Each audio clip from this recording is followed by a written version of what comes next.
Hello little ones. ටීචර්ට අද එන්න හිතුණා ෆේරි ලන්ඩ් එකකට. මේ ෆේරි ලන්ඩ් එකේ ෆේරිස්ලා ගොඩාක් ඉන්නවා. සුරංගනා ලෝකෙත් ඉන්නේ මම. චූටි ලස්සන සුරංගනාවියෝ ටිකක් ඉන්නවා. මට හිතුණා ඔයාලට කියලා දෙන්න ෆේරි කියලා ලියන්නේ කොහොමද කියලා. ඉතින් මම අහසේ ලිව්වා ෆේරි කෙනෙක්ගේ උදව්ත් අරගෙන ෆේරි කියලා. කොහොමද ලිව්වේ කියලා අපි බලමුද? ටීචර් හැම වෙලේම Wonder Words ප්‍රෝග්‍රෑම් එකෙන් කරන්නේ ඔයාලට නිවැරදිව ලියන්න කියලා දෙන එකක්, නිවැරදිව කියවන්න කියලා දෙන එකත්, ඒ වගේම poems උත් කියලා දෙනවා, stories උත් කියලා දෙනවා. හරි, අපි දැන් බලමු ටීචර් ලියපු ෆේරි කියන වර්ඩ් එක කොහොමද ලිව්වේ කියලා. ඉස්සෙල්ලාම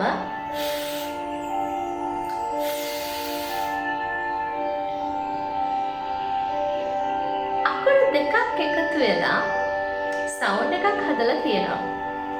ඒ අකුරයි I අකුරයි.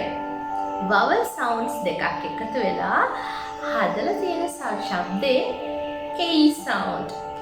ඔයාලා දන්නවා vowels දෙකක් එකතු වෙනකොට මුලින්ම එන පළවෙනි vowel එකේ long vowel sound එක තමයි එයාලා කියන්නේ කියලා. ඒ දෙන්න කියන්නේ. ඒ නිසා මේ දෙන්න කියන්නේ A කියලා.